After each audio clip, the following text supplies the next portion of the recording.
మానవునిగా వచ్చి 33.5 సంవత్సరాల లోకంలో జీవించి ఆయన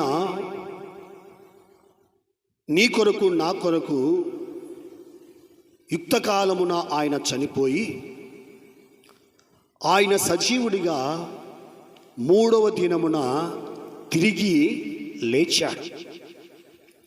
ఎందుకు ఆయన లోకానికి వచ్చాడు, ఎందుకు ఆయన చనిపోయాడు, ఎందుకు ఆయన తిరిగి లేచాడంటే బైబిల్ మనకు స్పష్టంగా తెలియజేస్తూ ఉంది. యేసుక్రీస్తు ప్రభుల వారు ఈ లోకానికి వచ్చి ఆయన సమాధి చేయబడ్డాడు. యవన కాలములో, అనగా ఆయన వయసు 33.5 సంవత్సరాలు. ఆయన నీ కొరకు నా కొరకు చనిపోయి ఆయన సిలువలో ప్రాణం పెట్టాడు. ప్రాణం పెట్టిన తరువాత ధనవంతుడైనటువంటి యోసేపు అన్నటువంటి ఒక వ్యక్తి పిలాతు దగ్గరికి వెళ్ళి చనిపోయినటువంటి యేసుక్రీస్తు ప్రభుల వారి యొక్క బాడీని, దేహమును వారు అనుమతి తీసుకొని యేసుక్రీస్తు ప్రభుల వారి యొక్క బాడీని తీసుకొని వెళ్ళి సమాధి చేశారు. క్రొత్త సమాధిలో యేసుక్రీస్తు ప్రభుల వారిని సమాధి చేశారు. సమాధి చేసి ఆయన సమాధిలో ఆయనను ఉంచి పెద్ద బండను, ఆయన సమాధికి పెద్ద బండను అక్కడ ఉంచారు. అయితే యేసుక్రీస్తు ప్రభుల వారిని సమాధిలో ఉంచిన తరువాత యూదులు కొందరు పిలాతు దగ్గరికి వెళ్ళి, రాజా, పిలాతు గారు, యేసుక్రీస్తు ప్రభుల వారు సజీవుడిగా ఉన్నప్పుడు నేను చనిపోయి తిరిగి 3వ దినమున లేస్తాను అని ముందే చెప్పాడు. కాబట్టి మేము వెళ్ళి యేసుక్రీస్తు ప్రభుల వారు సమాధి దగ్గర ఉండగా, సమాధిలో ఉన్నప్పుడు మేము సమాధికి కావలిగా ఉంటాము, కాబట్టి మాకు పర్మిషన్ ఇవ్వండి అని పిలాతు దగ్గరికి వెళ్ళి వాళ్ళు పర్మిషన్ అడిగినప్పుడు పిలాతు అంటాడు, మీ చేతనైనంత మట్టుకు సమాధి దగ్గరికి వెళ్ళి మీరు కావలిగా ఉండండి. వాళ్ళంటారు, యేసు ప్రభుల వారు చనిపోయి సమాధిలో ఉన్నప్పుడు ఆ సమాధి బండను తొలగించి యేసు ప్రభుల వారి బాడీని తీసుకుని వెళ్ళి ఆయన లేచాడు అని శిష్యులు అబద్ధం చెప్తారు. కాబట్టి ఆ బాడీని, ఆ దేహాన్ని వాళ్ళు ఎత్తుకొని పోకుండా మేము కావలిగా ఉంటామని యేసుక్రీస్తు ప్రభుల వారి యొక్క శవము దగ్గర లేక బాడీ దగ్గర, సమాధి దగ్గర వాళ్ళు కావలి ఉన్నారు. కావలి వచ్చి వారు ఉండి సమాధి యొక్క బండకు బాగా సంఖ్యలు బిగించారు. ఎందుకంటే యేసు ప్రభుల వారు సమాధిలో నుండి బయటికి రాకూడదని.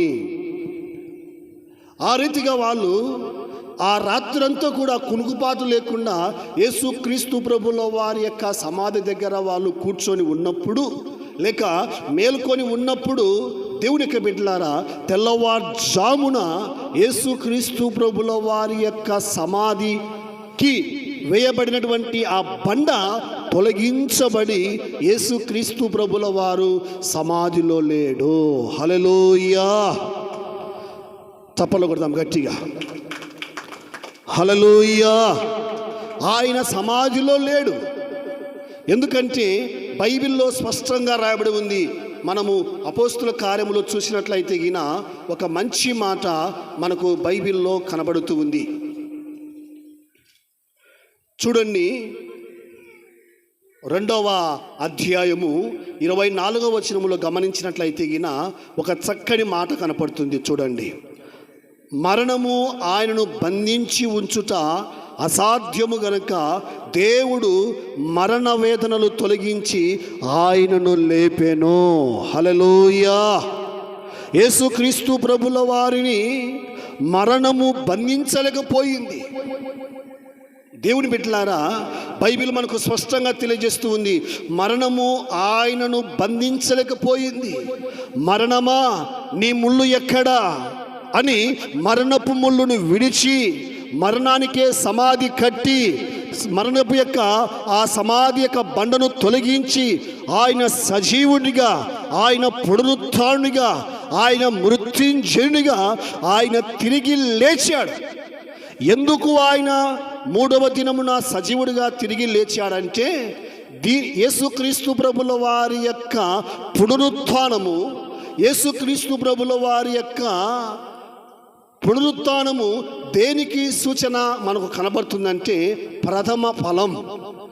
ప్రథమ ఫలము అంటే దేవుని యొక్క బిడ్డలారా మొదటిది అని అర్థం.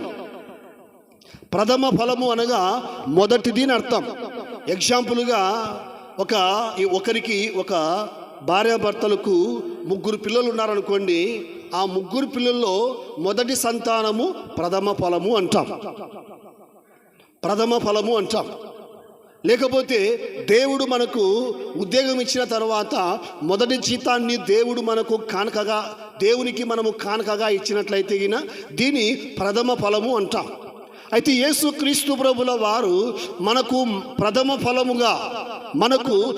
ఫలముగా దేనిని ఇచ్చాడంటే చావును సమాధి చేసి మరణానికి, దేవుని యొక్క బిడ్డలారా, అధికారము లేకుండా మరణానికే సమాధి కట్టి యేసుక్రీస్తు ప్రభుల వారు 3వ దినమున సజీవుడిగా లేచాడు. హల్లెలూయా.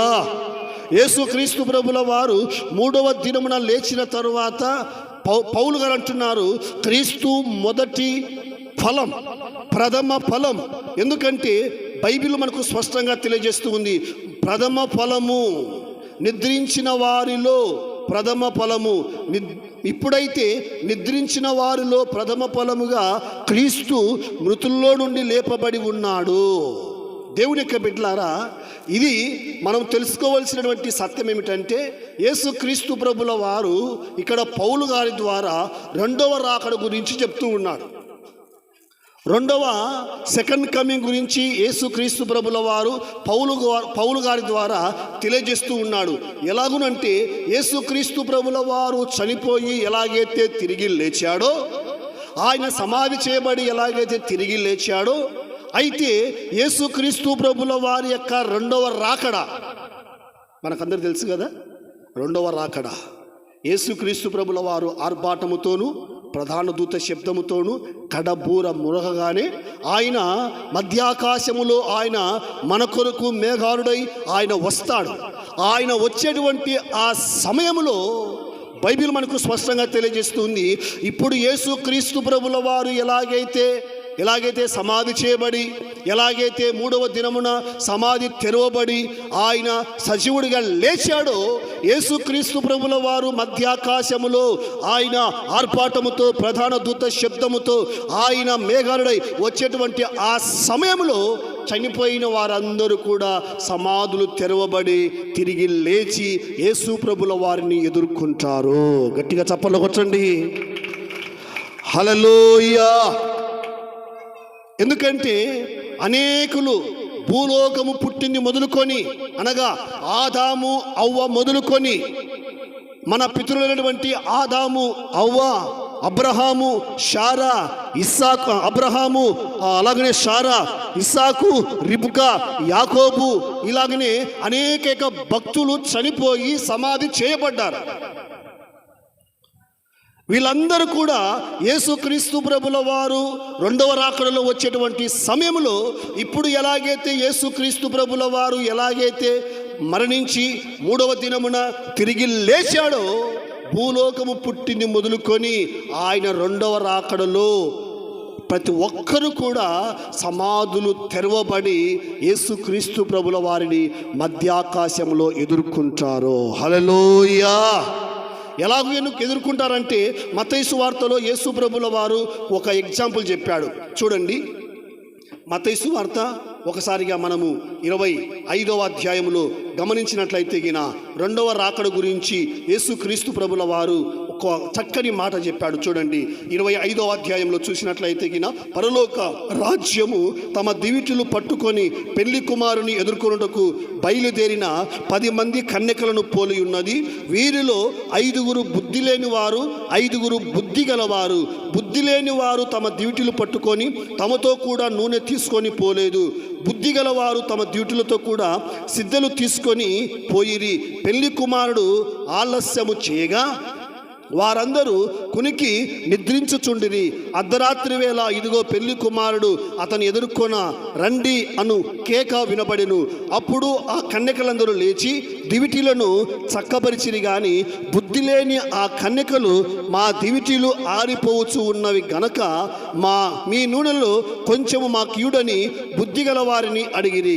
అందుకు బుద్ధిగల కన్యకలు మాకును మీకును ఇది చాలదేమో, మీరు అమ్మవారి యొద్దకు పోయి కొనుక్కోడని చెప్పిరి. వారు కొనుపోవచ్చు ఉండగా పెళ్లి కుమారుడు వచ్చెను. అప్పుడు సిద్ధపడి ఉన్న వారు అతనితో కూడా పెళ్లి విందుకు లోపలికి పోయిరి. అంతటా తలుపులు వేయబడెను. ఆ తరువాత తక్కిన కన్యకలు వచ్చి అయ్యా అయ్యా మాకు తలుపులు తీయమని అడగగా అతడు మిమ్మల్ని నెరగను, మీతో నిశ్చయముగా చెప్పుచున్నాను, ఆ దినమైనను ఆ గడియనను మీకు తెలియదు గనక మెలకువగా ఉండుడి. హల్లెలూయా. బైబిల్ మనకు స్పష్టంగా తెలియజేస్తూ ఉంది.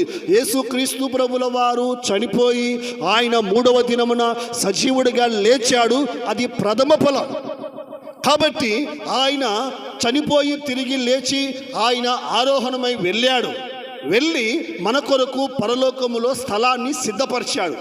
యోహాను సువార్త 14వ అధ్యాయంలో మనం చూసినట్లయితే నేను ముందుగా వెళ్ళి మీ కొరకు నేను స్థలమును సిద్ధపరుస్తాను అని యోహాను సువార్తలో స్పష్టంగా యేసుక్రీస్తు ప్రభుల వారు ఆ మాటను చెప్పాడు. చూడండి 14వ అధ్యాయము. మీ హృదయములను కలవరపడనీకుడి, దేవుని యందు విశ్వాసముంచుచు ఉన్నారు, నా యందు విశ్వాసముంచుడి. నా తండ్రి ఇంట అనేక నివాస స్థలములు కలవు, లేని ఎడల మీతో చెప్పుదును. మీకు స్థలమును సిద్ధపరచ వెలుచు ఉన్నాను. నేను వెళ్ళి మీకు స్థలమును సిద్ధపరిచిన ఎడల నేనుండు స్థలములో మీరును ఉండులాగున మరలా వచ్చి నా యొద్ద ఉండుటకు మిమ్మను తీసుకొని పోవుదును. స్తోత్రం చెప్పండి గట్టిగా. హల్లెలూయా. నేను వచ్చి, దేవుని యొక్క బిడ్డలారా, యేసుక్రీస్తు ప్రభుల వారు చనిపోయి ఆయన సజీవుడిగా లేచి 40 రోజులు మరలా ఆయన తన శిష్యులతో ప్రజలతో గడిపి ఆయన ఆరోహణమై వెళ్ళేటువంటి సమయంలో యేసు ప్రభుల వారు చెప్పిన మాట ఏంటంటే, నేను వెళుతున్నాను, అక్కడ నేను మీ కొరకు స్థలాన్ని సిద్ధపరుస్తాను. నా తండ్రి ఇంట అనేక నివాస స్థలములు కలవు. విశ్వాసులకు, పరిశుద్ధులకు, ప్రవక్తలకు, దైవజనులకు, లేకపోతే హతసాక్షులైన వారికి, పెళ్లి కాకుండా దేవుని కొరకు సమర్పణ కలిగిన వారికి ఒక్కొక్కరికి ఒక నివాసము పరలోకములో యేసుక్రీస్తు ప్రభుల వారు నీ కొరకు నా కొరకు ఆయన స్థలమును సిద్ధపరచడానికి ఆయన మరణించి తిరిగి లేచి ఆరోహణమై వెళ్ళి పరలోకములో నీ కొరకు నా కొరకు స్థలమును సిద్ధపరుస్తున్నాడు. హల్లెలూయా. మన కొరకు అక్కడ ఆయన ఒక నివాసం కడుతూ ఉన్నాడు, ఒక ఇల్లు కడుతూ ఉన్నాడు. ఇక్కడ ఉన్నటువంటి నివాసము ఇటుకలు, రాళ్ళు, మట్టి, రేకులు, లేకపోతే గడ్డి. ఇవి ఎన్ని రోజులు ఉంటాయి ఈ నివాసాలు?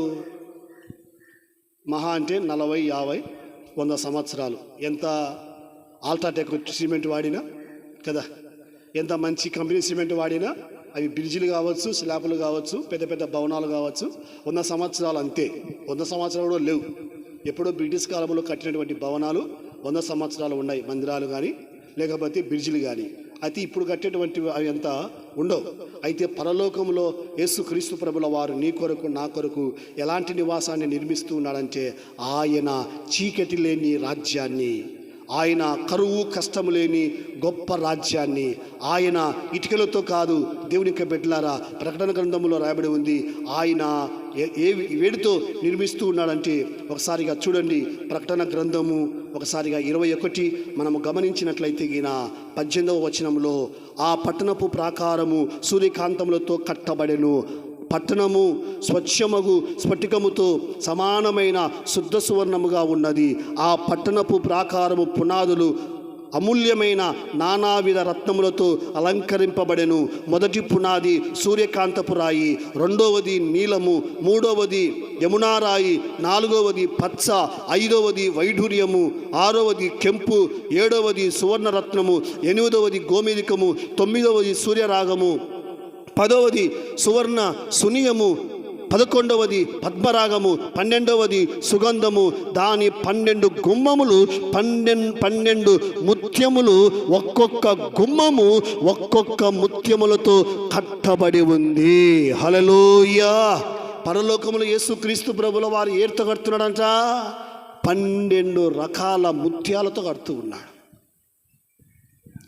ఇక్కడైతే మనం బంగారు కోసము, వెండి కోసము, దానికోసం దీనికోసం భర్త మీద, అత్త మీద, మామ మీద అలుగుతాం, నాకు బంగారు కొని అని. మా అమ్మ నా మీద అలిగింది ఒకసారి, నాకు కూడా ఏమన్నా కొంచెం ఏమన్నా ముక్కురాయి కొనినైనా, కమ్మ కొనినైనా అని. ఏం చేస్తావు అవి అని నేను అడిగేవాడిని. అయితే మనం ఒక తులం కోసం, పావు తులం కోసం ఎంతో కష్టపడతాం.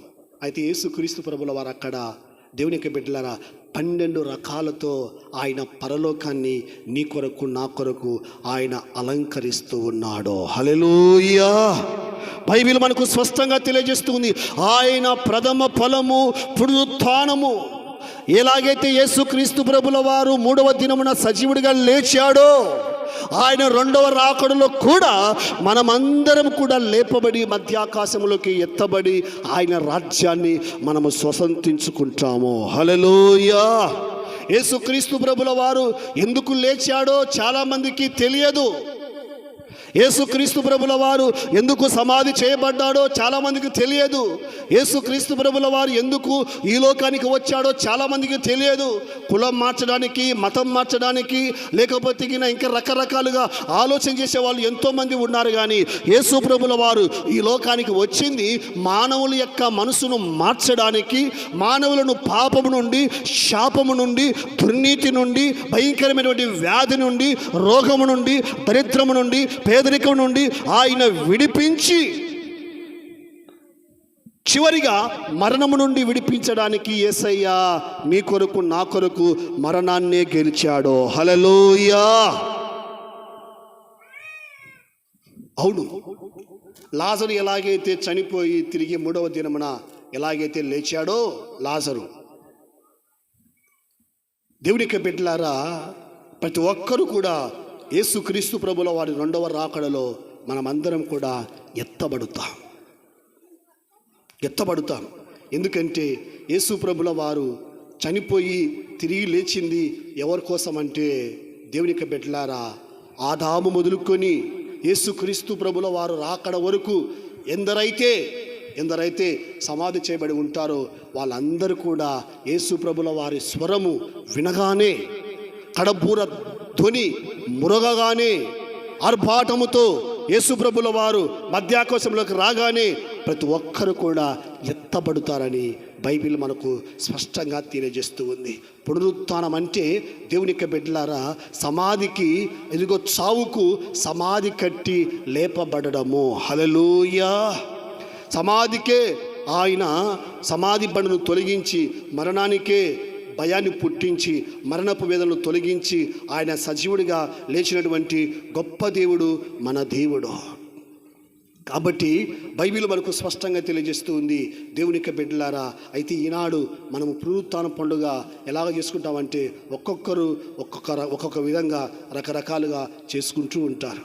మంచిదే, పండుగ ఆర్బాస్ చాలా సంతోషంగా కొత్త వస్త్రాలు, లేకపోతే పిండి వంటలు, ఇక రకరకాలుగా యేసు ప్రభుల వారు నీ కొరకు నా కొరకు చనిపోయి తిరిగి సజీవుడిగా లేచాడు. కాబట్టి మనమందరం కూడా గొప్పగా దేవుణ్ణి ఆరాధిస్తూ దేవుని యొక్క సన్నిధిలో కుటుంబంతో ఆనందంగా దేవుణ్ణి ఆరాధిస్తూ దేవుని కృపలో మనం వర్ధిల్లాలని బైబిల్ మనకు స్పష్టంగా తెలియజేస్తూ ఉంది. అందుకే యేసు ప్రభు ఈ లోకానికి నీ కొరకు నా కొరకు మన అందరి కొరకు మానవునిగా వచ్చాడు, రిక్తునిగా వచ్చాడు, దీనునిగా వచ్చాడు, పశుల పాకలో జన్మించాడు. నీ కొరకు నా కొరకు సిలువను మోసాడు. ఆయన నీ కొరకు నా కొరకు సిలువలో వేలాడి తన ప్రాణం పెట్టాడు. ఆయన సమాధి చేయబడ్డాడు. ఆయన సమాధి కుళ్ళిపోలేదు, సమాధి తెరవబడింది. మీరు గమనించినట్లయితే ఇశ్రాయేలు దేశంలో ఈరోజు వరకు నేటి వరకు యేసుక్రీస్తు ప్రభుల వారి సమాధి ఖాళీగానే ఉంది. హల్లెలూయా. ఆయన సమాధిలో లేడు, సమాధి చేయబడ్డాడు, కానీ సమాధిని గెలిచి లేచాడు. చావును గెలిచి లేచాడు, సజీవుడిగా లేచాడు, పునరుత్థానుగా ఆయన తిరిగి లేచాడు. ఎందుకోసం లేచాడంటే ఆదాము మొదలుకొని చనిపోయిన వారందరినీ కూడా రెండవ రాకడలో తిరిగి లేపడానికి యేసుక్రీస్తు ప్రభుల వారు, దేవుని బిడ్డలారా, ఆయన తిరిగి లేచాడని దేవుని యొక్క సన్నిధిలో మనమందరం కూడా గమనించాలి.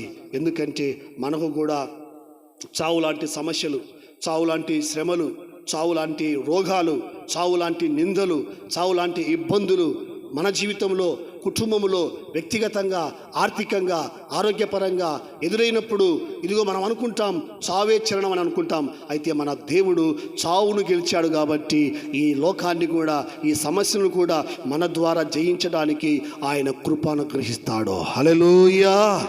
చాలామంది అనుకుంటూ ఉంటారు, ఇదిగో నేను జయించలేను, ఈ లోకాన్ని జయించలేను, ఈ శ్రమలు జయించలేను, ఈ కుటుంబాన్ని జయించలేను, ఈ వ్యాధి బాధలు జయించలేను అని మనం అనుకుంటాం. యేసుక్రీస్తు ప్రభుల వారు అన్ని సహించి చివరికి మరణాన్ని ఆయన జయించి లేచాడు. హల్లెలూయా. అందుకే సుధాకర్ అన్న పాట రాశాడు, మృత్యుంజయుడవు నీవే యేసయ్యా, మృత్యుంజయుడవు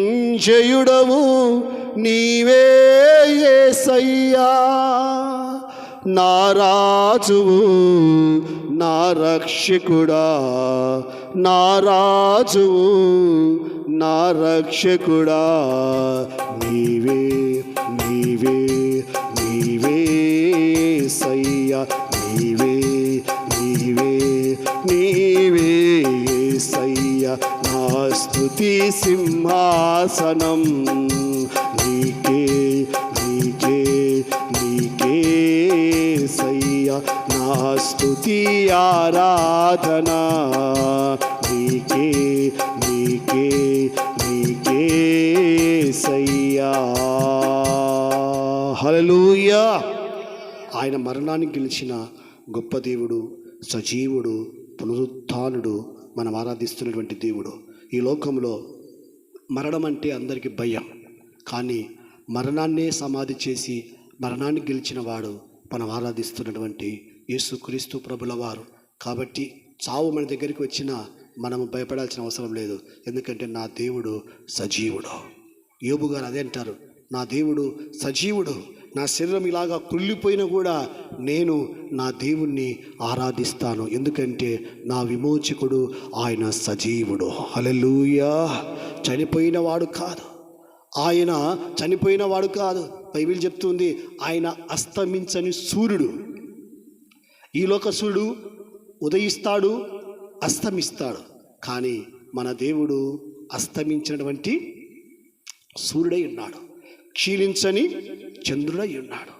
కాబట్టి ఏమాత్రము ఆయా సమయ సందర్భాలలో ఏ కష్టాలకు కానీ, నష్టాలకు కానీ, ఇరుకులకు కానీ, ఇబ్బందులకు కానీ, వ్యాధులకు కానీ, బాధలకు కానీ మనం ఏమాత్రం భయపడకుండా మన ఆధ్యాత్మిక జీవితాన్ని, మన దేవుడు మరణాన్ని గెలిచిన దేవుడు కాబట్టి మన జీవితంలో కూడా దేనినైనా జయించడానికి ఆయన శక్తినిస్తాడు. కాబట్టి భక్తిలో, విశ్వాసంలో ఎక్కడ అలసిపోకుండా, సోలిపోకుండా, పడిపోకుండా ముందుకు సాగుతూ దేవుని రాకడను మనమందరం కూడా దేవుని రాకడకు సిద్ధపడి దేవుని యొక్క రాజ్యాన్ని సొంతం చేసుకుందాం. దేవుడి మాటలు మనందరి హృదయంలో దీవించి ఆశీర్వదించునుగాక. ఆమేన్. మోకరించండి, ప్రార్థనలో, ఆరాధనలో ఏకీభవించండి. ఈ ప్రత్యేకమైన సమయంలో చక్కగా నీళ్ళు మోకాటి మీద మోకరించి 2 చేతులు జోడించి మీలో రక్షణ, మారు మనసు, బాప్తిసం పొందిన వారు ఈ సమయంలో 1 లేక 2 నిమిషాలు ఆరాధించండి. యేసు ప్రభుల వారు చనిపోయి తిరిగి లేచిన విధానాన్ని, అలాగే దేవుడు నీ జీవితంలో చేసిన మేళ్ళు, ఉపకారములు తలపోసుకుంటూ దేవుని సన్నిధిలో ఆశ కలిగిన వారు, ప్రేరేపించబడిన వారు ఈ సమయంలో దేవుణ్ణి ఆరాధించండి. అనంతరము ప్రభు యొక్క బల్లలో మనం అందరం కూడా పాల పంపులు పొందుదాం. మీలో ఆశ కలిగిన వారు ఎవరు కళ్ళు తెరిచి చూడకుండా కళ్ళు మూసుకోండి, ఎవరు మాట్లాడద్దు. ఇది ప్రత్యేకమైనటువంటి ఆరాధన సమయం కాబట్టి కళ్ళు మూసుకొని చక్కగా మోకరించి 2 చేతులు జోడించి రక్షణ, బాప్తిసం పొందిన వారు ఈ సమయంలో మీరు 1